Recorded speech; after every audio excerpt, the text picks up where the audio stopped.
안녕하세요. 위젤라TV 시청하신 여러분들 반갑습니다. 오늘은 여러분들 요즘 글쓰기 고민하시는 분들 많으시죠? 그리고 작가 되고 싶다고 정말 바람을 가지신 분들 많으신데 오늘 그분들이 귀를 쫑긋하고 들으시면 좋을 분을 모셨습니다. 작가 스테르담님 모셨습니다. 반갑습니다. 반갑습니다. 네. 불러주셔서 감사합니다. 와주셔서 네. 감사하죠. 네, 감사합니다. 저희 그 패널 잠깐 소개할게요. 스테르담님을 모시고 온 분이 계세요. 누구시죠? 네, 대단한 일을 한 날자 유저영입니다. 반갑습니다. 네, 반갑습니다. 반갑습니다. 네, 네. 저는 진행을 맡은 더덕이고요. 기피디고요. 네네, 이렇게 저희 함께 모였습니다. 네, 저희 그 스테리담님 모시고 지금 잠깐 검색을 해봤어요. 밖에서. 근데 깜짝 놀랐잖아요. 책을 한 권도 아니고 두 권도 아니고 이렇게 옆으로 이렇게 넘기면서 봐야 될 정도로 책을 많이 내셨더라고요. 근데 제가 듣기로는 전업 작가가 아니시라고. 네, 저는 제 소개를 할 때 네. 오늘도 출근하는 베스트셀러 작가라고 이제 소개를 합니다. 멋있어요. 네네. 난 출근도 하는데 책도 써. 출근하는 것만 해도 네네. 스트레스인데. 맞아요. 근데 제가 드리고 싶은 말씀은 네. 출근을 하면서도 책을 쓸 수 있구나. 글을 쓸 수 있구나. 요거를 좀 말씀드리고 싶어서 이렇게 소개를 하고 있습니다. 네. 이렇게 들으면 네. 차를 안 몰고 다니시면서 계속 글을 쓰시는 거라고 생각해요. 아, 네. 그런 거 아니셨어요? 아닙니다. 네. 그러면 시간 안배를 엄청 해가지고 글을 쓰시는 건가요? 어떻게 쓰시는 걸까요? 많은 분들께서 이렇게 질문을 해주시죠. 당연히 직장인인데 이렇게 바쁜데 네. 어떻게 글을 쓰느냐. 근데 저도 어떻게 이렇게 쓰고 있나를 돌아보니까 네. 직장인이라서 바쁘니까 글을 못 쓴다가 아니라 오히려 직장인이니까 글을 쓸 수 있구나라는 걸 깨닫게 됐어요. 그러니까 예를 들면은 잠깐 이해가 안 되시죠? 갸우뚱하시네 다들. 네.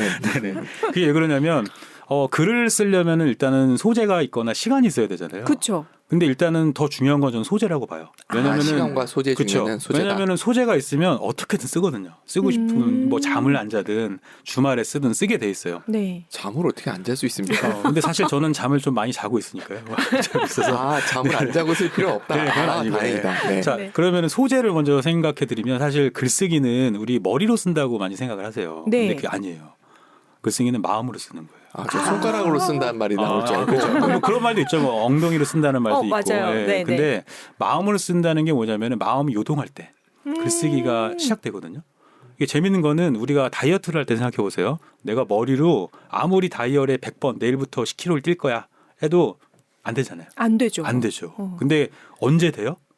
내가 삘이 왔을 때. 그렇죠. 삘이 왔을 때 언제냐면 내가 작년에 입었던 바지가 안 맞아서 마음에 상처가 생겼을 때 이거 안 되겠다.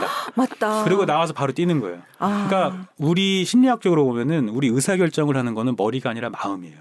마음. 이거는 과학적으로도 증명이 됐어요. 100% 인정이요. 네. 정말 맞아요. 네. 그렇기 때문에 글쓰기도 마찬가지입니다. 글쓰기도 생각해 보세요. 글을 쓰고 싶다고 언제 생각하셨어요? 생각해 보면 언젠가 마음에 글쓰기가 훅 하고 올라왔을 때예요. 그쵸? 저는 마음에 상처받았을 때. 맞아요. 맞아요. 네. 훅 하고 올라오더라고요. 맞아요. 기쁠 때 아니면 슬플 때 쓴다고요. 그 얘기는 맞아요. 마음이 요동할 때 쓰는 건데 자, 직장인만큼 마음이 요동하는 사람이 있을까요? 확실한 이게 동기부여. 하루에도 그냥 롤러코스터를 타잖아요. 그렇죠. 그래서 많은 분들이 저한테 이렇게 물어보세요. 혹시 스테르담 작가님은 강연 수입과 또 인세가 지금의 월급보다 많아지면 그만두실 건가요? 라고 많이 물어봐요. 저는 절대 그만 안 둔다고 얘기해요. 소재가 떨어지니까. 네, 그렇죠. 저는 그 젖은 낙엽처럼 책상을 붙들고 끝까지 있을 거다. 근데 그 이유가 아까 말씀해 주신 대로 이제 그 소재도 네네. 있고요. 또 하나는 뭐냐면 우리가 직장을 다니고 싶어도 더 다니고 싶어도 못 다닐 때가 와요. 오죠. 네, 오죠. 네네. 그렇기 때문에 저는 직장을 끝까지 다니겠다라고 좀 얘기를 하고 있는 거고. 이제 네. 이게 이제 소재에 관한 얘기였고. 자, 시간은 어떻게 만드느냐. 보통 우리가 직장과 전쟁터를 많이 비유하잖아요. 그렇죠. 직장은 정말 총성 없는 전쟁이고 나 살기 위해서 정말 아등바등 해야 되고 밥그릇 뺏기지 않게 해서 이렇게 해야 되는데 네. 처절한 곳인데 근데 단 하나 큰 차이점이 있긴 해요. 전쟁터와 네. 직장은. 이게 뭐냐. 퇴근이 있다는 거거든요. 주말이 있다는 거거든요. 그러네요. 그렇죠. 네. 그래서 저희가 언제 이렇게 바쁜데도 글을 쓰나 이렇게 돌아봤더니 혹시 저기 계신 분들께서는 혼자 있는 시간이 언제세요? 혼자 있는 시간이요? 뭐 별로 없죠 생각보다. 그렇죠. 예, 화장실 있을 때 정도. 아, 네. 그렇죠. 네. 뭐 부부라도 화장실은 같이 안 가니까요, 그렇죠? 그렇죠. 네네. 아니 뭐 신혼 때는 그랬을 수 있는데. 네네. 아, 저희는 수시로 각자 방에서 충돌이 일어나요. 화장실에도 충돌이 가끔 일어납니다. 그것도 그런데 각자의 약간 네. 공간을 조금 뭐랄까 인정해주는 편인 것 같아요. 아, 각자 혼자 그래요? 있을 수 있게. 네네. 예. 그래서 직장인의 어떤 그 업을 봤을 때 나 혼자 있을 수 있는 시간이 별로 없어요. 아, 맞다. 예를 들면은 근무 시간에는 직장 동료들이랑 사회생활을 하는 거고 네. 집에 가면은 사랑하는 가족들이긴 하지만 어쨌든 사회생활을 하는 거잖아요, 같이. 맞네요. 그렇기 때문에 나 혼자 있는 시간이 언제인가를 이렇게 오롯이 생각을 해보니까 퇴근 시간이더라고요. 또는 출근 시간. 퇴근하는 시간, 퇴근하는 출근하는 시간. 그렇죠. 그 예를 들면 이런 거예요. 제가 퇴근을 하고 어느 날 막 그런 거 있잖아요. 전철 놓치면 어떡하지? 버스 놓치면 어떡하지? 하고 막 뛰어가잖아요. 네. 그런데 내가 스스로에게 질문을 한 거예요. 나 왜 이렇게 서두르고 있지? 이렇게 오롯이 혼자 있을 수 있는 시간이 지금인데 왜 이렇게 서두르고 있지? 그러면서 다리에 힘을 빼봤어요. 그래서 천천히 한번 걸어가 봤어요. 그랬더니 와, 이게 없던 여유가 생기더라고요. 안 보이던 게 보이고 네네. 이 분주한 사람들 속에서 나 혼자 어떻게 약간 휴양지에 와 있는 느낌까지 들면서 오. 근데 그런 생각을 하면서 그때 이제 머리로 글을 쓰고 있더라고요, 제가. 그러니까 이게 어떻게 되냐면 제가 이제 이거를 브레인 라이팅이라고 이름을 지었는데 네. 머리로 생각하는 거예요. 그러니까 오늘 직장에서 이런 일이 있었지. 이런 기분 나쁜 일이 있었지. 또는 좋은 일이 있었지. 그러면은 이거를 제목을 어떻게 지어볼까? 그 서론 본론 결론을 어떻게 해볼까? 그러니까 이런 식으로 그러니까 사색을 하면서 퇴근 시간을 이제 만끽하는 거예요. 그래서 저는 가끔 사무실에 집까지 걸어가요. 네. 한 2시간 반 걸리거든요. 우와. 세상에. 가끔. 때로는 이제 전철역 한 3-4정거장 내려서 걸어가다든가. 괜찮은 방법인 그러니까 것 같아요. 저가 혼자 있는 시간과 사색하는 시간을 어떻게 보면 늘리는 거죠. 네네. 그러고 나서 집에 가면은 책상 앞에 앉으면 글이 이제 빨리 써지는 거예요. 미리 생각해 예, 놨으니까. 그쵸. 근데 많은 분들이 오해하시는 게 글쓰기는 내가 결심하고 책상 앞에 앉아서 2-3시간 동안 머리를 싸매가지고 쓴다고 생각하시는 건데 절대 그러지 않아요. 그거는 준비 운동 없이 본 운동을 하는 거나 마찬가지인 거죠. 그래서 브레인 라이팅으로 준비 운동을 충분히 하신 다음에 사색을 많이 하시고 내 안에 있는 것들을 많이 돌아본 내 마음을 돌아본 다음에 질문도 많이 하시고 네. 그런 다음에 이제 집에 오면은 그게 이제 써지는 거죠. 오. 그러니까 이제 직장 정리하면은 이제 직장인이라서 글을 쓸 수 있는 이유가 첫 번째는 소재가 무궁무진하다. 마음이 요동하니까. 그렇죠. 그 다음에는 출퇴근 시간이 있다 분명히. 그리고 사실은 자영업 하시는 분보다 더 여유가 있는 거는 주말도 있잖아요, 사실은. 그렇죠. 그쵸. 네네. 주말이 있기 때문에 결국은 출퇴근 시간과 주말 시간을 잘 활용하면은 글은 충분히 이어질 수 있다라고. 저는 이제 제가 증명을 하고 있는 거죠. 저는 운전하고 있을 때 멍 때리면서 이 맞아요. 생각 많이 맞아요, 하거든요. 맞아요. 그 시간을 말씀하시는 거네요. 그것도 맞아요. 그것도 맞아요. 저도 정말 동감하는 게 예전에 제가 글쓰기를 결심했을 때가 2015년 9월이었거든요. 근데 당시에 제가 네덜란드에서 그 주재원으로 있었어요. 그래서 스테르담이시군요. 맞습니다. 암스테르담의 스테르담입니다. 네. 그때 제가 네. 가족들이랑 여행을 다녔었거든요. 네. 이렇게 유럽은 차로 이렇게 돌아다닐 수 있으니까 되죠. 막 네. 제가 막 9시간 운전하고 뭐 8,000km 달리고 이러면서 했는데 그때 말씀하신 그 멍 때리는 시간 있죠. 맞아요. 약간 무념무상의 시간. 네. 그때 제가 글쓰기를 결심했었어요.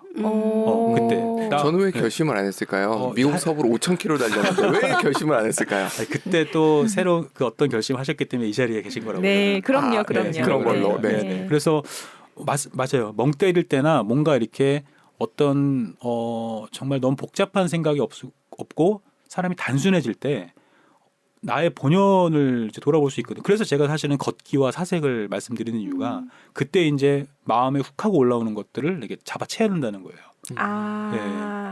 바쁘게 돌아갈 때는 마음속에 뭐가 몰라요. 일렁이는지 네, 모르다가 몰라요. 살짝의 여유가 생기면 네네. 그때 그것이 하면서 싹 이렇게 지나가는 감정의 어떤 신락 같은 것들을 맞아요. 잡아서 맞아요. 내 걸로 확 이렇게 갖고 끌어당겨 오는 그러니까 거네요. 혼자 있는 시간이 있어야 된다는 거예요. 맞아요. 앞에서 웃고 계시는 날짜 이조영 작가님도 네. 공감을 100% 하시는 건가요? 그럼요. 전 지금 뭐를 지금 갖다가 내가 좀 인용을 해서 내 거와 시켜가지고 머리를 막 얼마든지 돌리고 갖다 쓰셔도 됩니다. 저는 뭐 여기서 멍 때리시면 안 됩니다. 네, 많은 결심을 하고 계신 것 같은데. 네, 그럼요.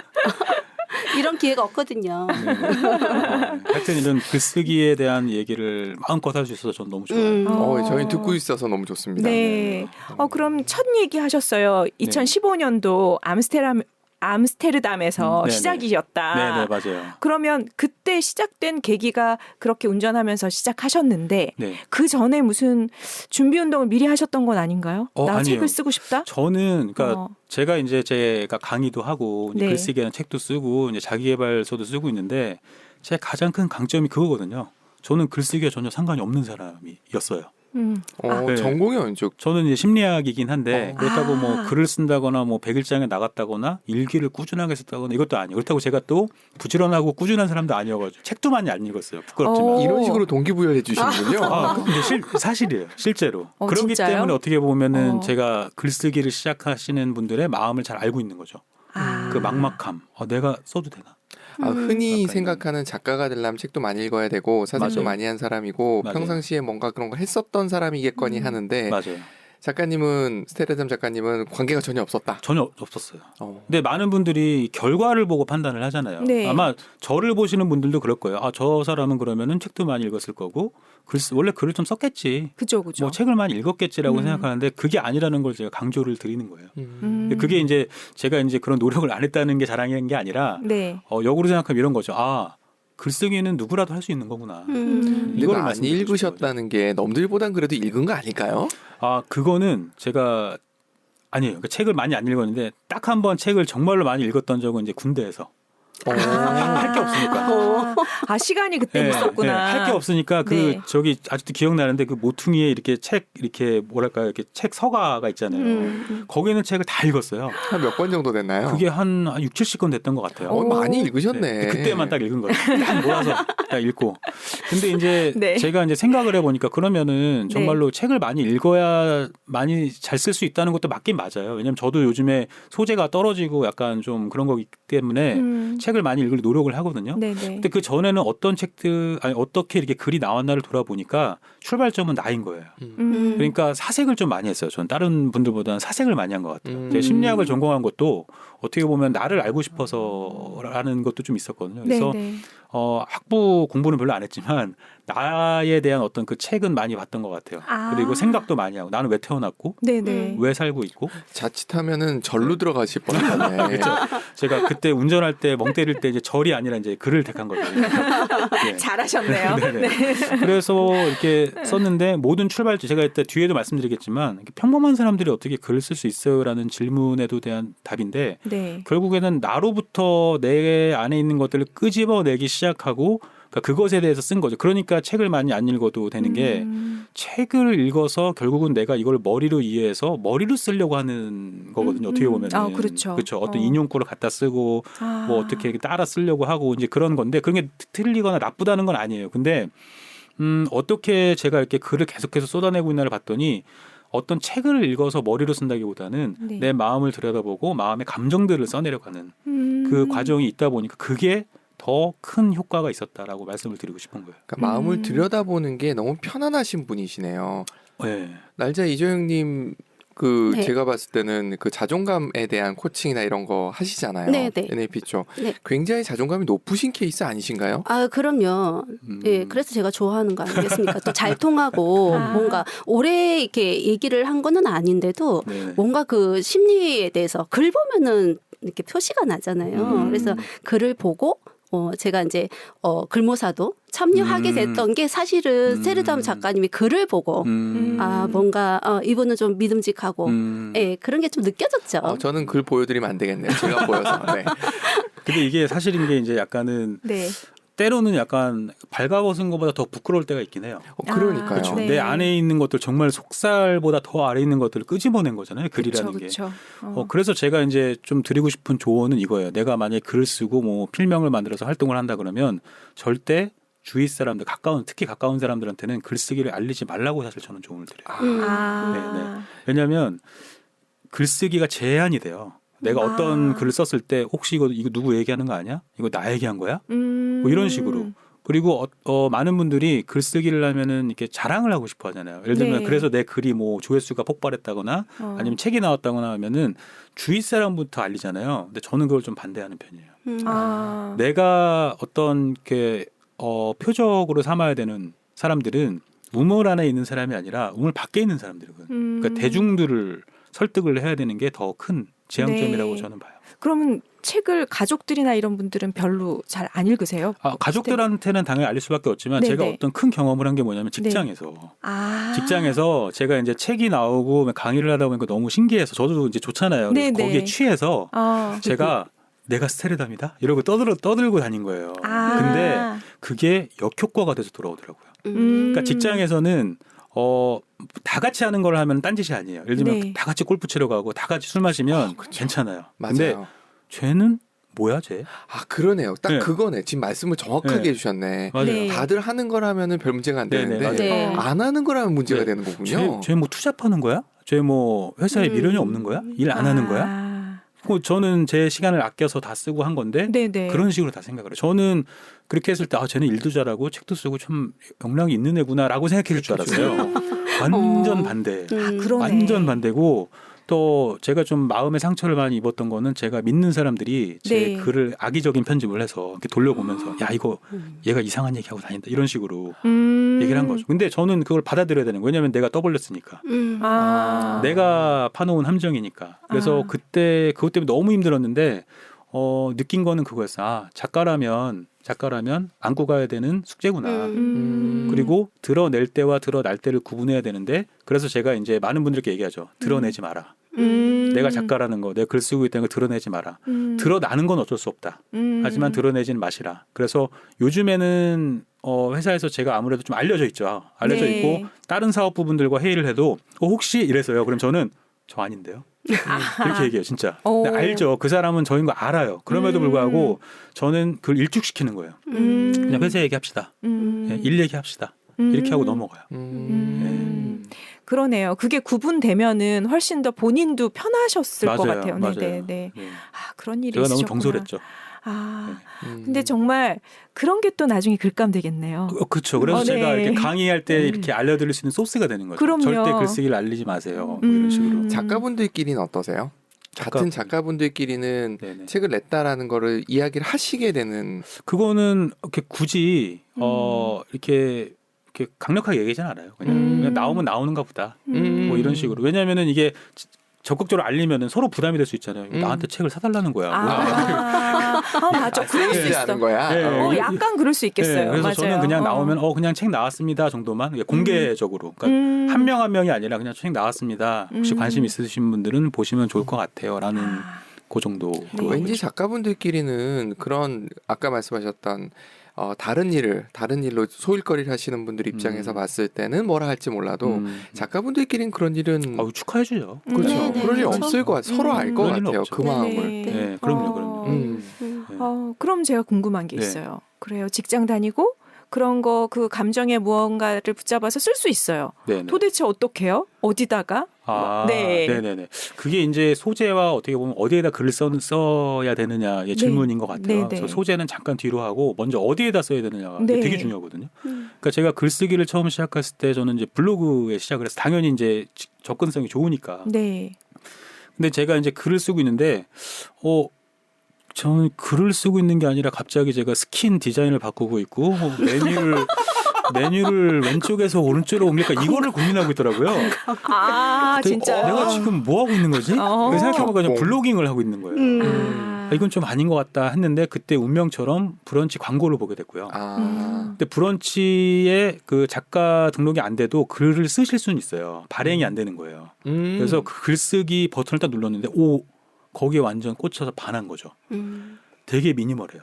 그러니까 제가 브런치하고 좀 친분이 있어서 브런치를 인터뷰하기도 하고 브런치가 저를 인터뷰하기도 했는데 제가 인터뷰를 했을 때 알아낸 거는 뭐냐면 브런치가 지향한 바가 작가님들한테 하얀 종이와 검은색 펜 하나를 들려준 느낌을 주고 싶었대요. 딱 그 느낌이에요. 딱 그 느낌. 사람이 본능적으로 이렇게 어떤 화면을 보면 왼쪽에서 오른쪽으로 가잖아요. 네네. 그래서 브런치 글쓰기 버튼을 눌러보시면 왼쪽에 메뉴가 하나도 없어요. 오른쪽에 다 몰아놨는데 그것도 되게 간결하게 쓰고 싶게 만들어놨어요. 제가 블로그를 쓰면서 별 개의치 않았던 이유가 전 옆에 안 보였던 거군요. 안 보시죠? 전 네. 디자인 이런 거 관심 전혀 없거든요. 그러시죠. 네. 네, 그래서 이해했습니다. 브런치는 약간 그런 느낌이에요. 정말 검은색 펜으로 내 마음을 사각사각 써내려가는 느낌. 그래서 너무 좋아요. 예, 그게 좋고 또 다음은 뭐냐면은 우리가 보통 블로그나 SNS가 돈이랑 연관되어 있잖아요, 사실은. 그러니까 아, 인스타그램 맞아요. 같은 경우도 팔로우 만약에 10만 명이면 뭐 하실 거예요? 저는 모르겠는데. 아까운 거 하시겠죠. 협찬 받고 해가지고 아. 돈으로 이제 하려고 하는 거잖아요. 네네네네. 그러니까 블로그도 마찬가지잖아요. 그렇죠. 다 블로그 키워드 맞춰가지고 글 쓰는 이유가 내 애드- 얘기보다는 키워드 맞추려고 하는 게 이제 애드센스 붙이려고 하는 거잖아요. 네, 그렇죠? 애드포스트 맞춰가지고. 네, 네. 그런 것들. 그런데 이제 브런치는 수익 구조가 없어요. 쓰는 사람도 없고 브런치마저도 수익 구조가 없어요. 아, 자, 그런데 그러면 도대체 브런치가 왜 내 글을 이렇게 퍼뜨려 주느냐? 그걸 네. 생각해 보셔야 되는 거예요. 그 본질을 생각해 봐야 되는 거예요. 그러면은 브런치를 하시다가 회의감에 젖는 분들이 상당히 많아요. 브런치 합격할 때는 막 영혼을 팔아서라도 이제 합격을 하고 싶어 하시는데 합격하고 나면은 글이 안 써지는 거예요. 그리고 글을 쓰면은 구독자가 되게 안 늘어요. 아 그래요. 되게 안 늘어요. 그래서 그 돈도 안 되고 구독자도 안 느는데 내가 이걸 왜 해야 되지? 네. 거기서 많이들 무너지세요. 근데 그 본질을 알아야 되는 거예요. 그게 네. 뭐냐면은 브런치는 어떻게 보면 돈과 직접적인 연관이 없다 그랬잖아요. 네, 네. 그러다 보니까 장점이 있는 거예요. 어떤 장점이 있느냐? 우리 SNS에는 뭐가 없다는 말이 있어요. 혹시 아세요? 뭐가 없다. 두 글자. 자기? 그것도 맞네요. 네. SNS에는 절망이 없어요. 왜냐, 그쵸. 좋은 것만 거기는 보여주니까. 유토피아예요. 모든 아, 사람들이 네네. 소고기를 먹고 모든 사람들이 해외여행을 가야 돼요. 아, 그러네요. 아마 여기 계신 분들도 프로필 사진에 본인이 안 계실 거예요. 더 아름답고 더 멋있는 사람들이 있겠죠. 맞아요. 네. 그러다 보니까 그리고 내가 절망을 쓰고 뭐 안 좋은 뭐 슬픈 얘기 쓰면 팔로워가 떨어져 나갈 거잖아요. 그건 돈이 안 되는 거잖아요. 한마디로. 유튜브도 마찬가지고 블로그도 마찬가지고. 근데 브런치는 직접적인 돈과 연관이 없다 보니까 글 읽어보셔서 아시겠지만 거기에는 모든 절망들이 모여 있어요. 그래서 제가 쓴 글 중에 브런치에는 절망이 있다라는 글이 있어요. 그러니까 거기에는 진솔한 글들이 올라와요. 이혼한 얘기, 뭐 누가 돌아가신 이야기, 뭐 실패한 이야기 이런 것들이 다 올라오거든요. 네네. 그러니까 그 얘기는 뭐냐면은 솔직히 흥미 면에서는 좀 떨어질 거예요. 왜냐하면 보고 즐길 게 너무 많잖아요. 유튜브나 뭐 이런 데 가면 보고 즐길 게 너무 많은데 그쵸. 굳이 내 브런치에 와서 내 일상, 내 절망을 읽어주는 사람들은 정말 찐팬인 거거든요. 그래서 제가 브런치에서 글을 쓰다가 조회수나 구독자 수가 안 늘어서 고민이라면 거기에 정확히 1000이나 만을 곱해봐라. 그게 바로 다른 SNS의 구독자 수랑 똑같다라고 저는 얘기를 해요. 네. 명언입니다. 네, 네. 느낌이 팍 옵니다. 네. 네네. 그러니까 그 얘기는 뭐냐면 브런치는 다른데 뭐 블로그나 인스타는 남이 읽어야 되는 얘기를 그러니까 내 목소리가 아니라 남이 무슨 글을 좋아할까를 써야 되는 거잖아요. 그러면은 이제 사실 제대로 된 글쓰기가 돼서 그게 나쁘다는 건 아니에요. 그게 네. 필요해요. 그쵸. 근데 브런치는 뭐냐면 내 이야기를 그냥 일기처럼 그냥 끄집어낼 수 있다는 거예요. 아까 제가 글쓰기는 감정이라고 그랬잖아요. 네네. 내 감정을 제대로 쓰지 못하면 글쓰기는 이어지지 않아요. 그래서 제가 말씀드리는 거는 브런치하고 블로그 하지 마 이게 아니에요. 네. 목적에 맞게 브런치에서는 내 본연의 것을 꺼내놓고 블로그에서는 남이 필요로 하는 정보성의 글을 이제 주면 되는 거예요. 아, 그러니까 이해가 되네요. 그러니까 블로그 할 때 키는 뭐냐 하면 남이 필요로 하는 키워드, 걸 써라. 검색이 많이 돼야 되니까. 네네네. 근데 브런치에서는 나를 쓸 수 맞아요. 있네요. 맞아요. 제가 네. 블로그에서 브런치를 하고 있었네요. 아, 네. 전 제 마음대로 하는 스타일이라서. 네, 기피디님은 어디서나 본인이 하고 싶은 걸 그렇죠. 하시죠. 제 마음대로 하기 때문에 블로그에 안 맞는 사람이었군요. 네. 방금 많은 게 함축된 얘기죠. 네, 그중에서 이제 감정이 살짝 그러니까 많은 알고 있기 때문에 서로 너무 알고 있어서 네. 이게 너무 잘 문제예요. 알죠. 너무 네, 많이 알아서 네, 문제예요. 네, 네. 알겠습니다. 네. 아크릴파를 뚫는 줄 알았어요. 아, 아니요. 제가 레이저를 쏜 건 아니에요. 네. 어떻게 하셨어요? 레이저? 전 늘 맞아 죽습니다. 저도 레이저를 많이 하고 그러시군요. 있었어요. 아, 그런 거죠. 네. 그런 거죠. 그걸 글로 쓰시면 돼요. 네네네. 레이저를 쓰시면 돼요. 레이저 네, 받으면 듣기만 되는 해도 거예요. 즐거워요. 네. 지금 저 같은 독자들이 얼마나 많겠어요. 네. 그렇습니다. 그래서 네. 지금 아까 물어보셨던 것 중에 제가 어디에 대다 써야 되느냐는 결론은 이게 목적에 맞게 내가 정말 속에 있는 거를 이렇게 내어놓고 싶으면 브런치에 쓰시면 되는 거고 네. 아니 나는 정보성을 주고 조회수를 많이 올려서 뭐 광고 수익을 좀 얻고 싶다 하시면 블로그를 하시면 되는 거예요. 근데 저는 굳이 둘 중에 하나를 골라야 된다고 한다면 저는 브런치를 고르긴 해요. 왜냐하면 내 이야기, 내 마음을 끄집어낼 줄 알아야 결국엔 이게 발전을 해서 남이 원하는 글도 쓸 수 있는 그게 바로 책쓰기잖아요. 어떻게 보면은. 네, 그렇죠. 그러니까 저 같은 경우는 되게 감사한 거는 저는 그냥 내 마음에 있는 것들을 끄집어냈을 뿐인데 이게 책이 된 케이스잖아요. 네네. 그러니까 내가 하고 싶은 얘기가 다른 사람한테 도움이 되고 있다는 거를 몸소 지금 느끼고 있는 거고 네. 그게 가치가 돼서 전달이 되고 그게 돈으로 환산돼서 오고 있는 거거든요. 그래서 돈을 목적으로 하면 사실은 롱런하지 못해요. 근데 내가 어떤 가치를 줄 수 있는가? 그렇다면 내가 가지고 있는 것은 무엇인가? 그럼 내가 가지고 있는 것 중에서 내가 느끼고 있는 건 무엇인가로 해서 이렇게 순리대로 좀 가다 보면은 네. 글이 책이 되고 책이 가치가 되고 가치가 돈이 되고 네. 이런 게 좀 따라오는 것 같아요. 그러면 질문이 있어요. 네. 브런치를 도전하시고 하시는 분이 주변에 저도 많이 봤거든요. 그런데 그런 분들이 다 책을 쓸 수 있게 되는 건가요? 어떻게 되는 건가요? 확률이 높아지는 거죠. 아. 근데 확률이라는 말보다는 저는 어떻게 보면은 꾸준히 글을 써갈 수 있는 어떤 동기부여를 받을 수 있다라고 저는 말씀드리고 싶어요. 그러니까 지속 말씀드리지만 저는 글쓰기와 책쓰기는 엄격하게 구분돼야 된다고 저는 항상 얘기하거든요. 네. 아. 근데 많은 분들이 글쓰기와 책쓰기를 구분을 안 하시죠. 아, 안 네. 하시죠. 자, 구분이 안 돼요. 네, 어떻게 다르죠? 자, 네. 다른 게 뭐냐면 이거예요. 네. 그러니까 예를 들어 드릴게요. 여기 아프리카를 갔다 오신 분이 있어요. 소재가 되게 특별하잖아요. 네. 이 그럼요. 소재를 섞이고 싶지 않잖아요. 네. 그러니까 어떻게 골몰하게 돼요? 왜가 아니라 어떻게 하면 이걸 빨리 글로 만들어서 책으로 낼 수 있을까라고 하면은 잘 안 써지겠죠. 아. 안 써지고 조급해지고. 근데 운이 좋아서 책이 나왔다고 칠게요. 네. 나왔어요. 이 사람은 다음 책이 또 나올까요? 아니에요. 음. 왜냐? 이 사람은 아마 두 번째 책을 쓰려면 스페이스 X를 타고 화성을 갔다 와야지 두 번째 책이 나올 거예요. 그 얘기는 뭐냐면 일론 머스크랑 예, 친해져야 되겠다. 책 쓰기는 소재의 의존이 크고요. 소재를 소비하는 형태인 거죠. 근데 글쓰기는 어떻게 되냐면 글쓰기의 선물이 있잖아요. 일상을 달리 보게 해줘요. 아, 그렇죠. 그래서 뭐냐면 소재를 소비하는 게 아니라 소재가 생산이 돼요.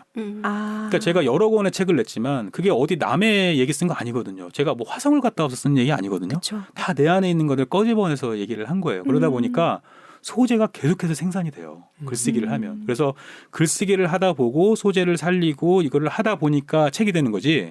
그 많은 분들이 착각하고 계신 게 이런 거예요. 우리나라 사람들 되게 조급하잖아요. 맞아요. 빨리 하고 싶잖아요. 그래서 네. 이거예요. 글 써놓은 건 없지만 책은 내고 싶어. 이거거든요. 다. 우와, 핵심이다. 네. 진짜 그거예요. 많아요. 네. 그것 때문에 글쓰기가 잘 안 돼. 어려워. 이렇게 말씀하시는데 써보지 않고 책만 생각하셔서 그래요. 그러니까 어떻게 매몰된 거죠. 그러니까 내가 왜 쓰고 싶은지를 먼저 규명을 해야지 글쓰기가 이어지는 거고 저는 말씀드렸지만 전 투고를 한 번도 안 했다 그랬잖아요. 네. 그 얘기는 책을 쓰려고 했던 적이 없던 거예요. 그냥 브런치 계속 쓴 거예요. 계속 썼는데 이게 이제 많은 분들이 보시고 네네. 이제 이렇게 연락을 주신 거죠. 출판사에서도 보시고. 네. 얼마나 쓰고 나서부터 연락이 오기 시작했나요? 글이 그래도 브런치 한 100개 정도는 쌓였을 때였던 것 같고요. 음. 그다음에 글쓰기 시작한 지 한 1년 정도 뒤에 오니까 그 연락이 좀 오더라고요. 그래서 저는 이제 네온사인 이론을 말씀드려요. 네. 네온사인 이론이 뭐냐면 여기 심리학의 대가도 계신데 제가 앞에서 좀 저도 이제 학부생이긴 하니까 예, 네. 풀어드리면은 형태주의 심리학, 게슈탈트 심리학이라는 게 있거든요. 네. 근데 거기에 이제 핵심 모토가 전체는 부분의 합 이상이다라는 거예요. 음. 그러니까 뭐냐면 여기 아크릴판이 있고 여기 카메라가 있고 여기 기피디님이 계시고 이런 걸 보면서 사람은 이것을 조합을 해서 인지적으로 더 크게 해석을 한다는 거예요. 그냥 카메라가 있고 사람이 아니라 나는 방송을 하고 있구나 지금. 그러니까 이렇게 종합적으로 하는 거죠. 그게 부분의 합 이상이라는 얘기인데 또 다른 말로 얘기하면 이제 시너지겠죠. 1 플러스 1은 2가 아니라 그 이상이다. 이것을 가장 잘 나타내주는 물체가 바로 네온사인이에요. 제가 그래서 네온사인 이론이라는 걸 만들었는데 네온사인은 전구로 이루어져 있잖아요. 네. 근데 전구가 한두 개면 네온사인이 성립이 안 되잖아요. 네. 그렇죠. 근데 전구가 100개가 되면 기적이 일어나요. 뭐냐? 네온사인이라는 전구의 100개 이상의 의미를 만들어내죠. 그게 뭐냐면은 뭐 문자라든가 아니면 글자라든가 그림 이런 거잖아요. 그래서 실제로 네온사인에서 화살표가 왼쪽으로 있으면 우리 왼쪽으로 가잖아요. 이거 대단한 거거든요. 왜냐하면 전구가 반짝였을 뿐인데 우리는 그 이상의 것을 받아들여서 만들어내는 거잖아요. 그래서 제가 네온사인 이론을 만든 게 뭐냐면 여러분의 글을 전구라고 생각해 보세요. 그러면 전구가 한두 개면 네온사인이 성립이 안 되잖아요. 글을 100개, 1000개 모으셔야 돼요. 그러면 어떤 일이 벌어지느냐? 어디로 가라고 화살표가 생기게 돼요. 점등이 되면서 삶의 방향을 알려줘요. 나에게도 알려주고 맞아요. 다른 사람에게도 알려주고. 왜냐하면 네온사인의 기본 속성이 남에게 알려주는 간판인 거잖아요. 네네. 그러니까 제가 글을 그렇게 많이 모아두고 많이 쓰다 보니까 이것을 보고 저도 좋은 영향력을 나누는 생산자의 삶을 살아야겠다라는 이정표도 얻었고 네. 제가 글을 많이 써놓은 그 네온 사인을 보고 여러 출판사에서 연락을 주신 거죠. 사실 그렇죠. 오늘 이 자리에 온 것도 어떻게 보면 제 네온 사인을 보시고 다 연락을 주시는 거잖아요. 그러니까요. 네. 그런 것처럼 저는 강조를 하는 게 질의 글쓰기가 아니라 양의 글쓰기를 하셔야 된다. 질이 아니라 양이다. 양. 그리고 그 퀄리티는 어차피 나중에 따라오게 돼 있거든요.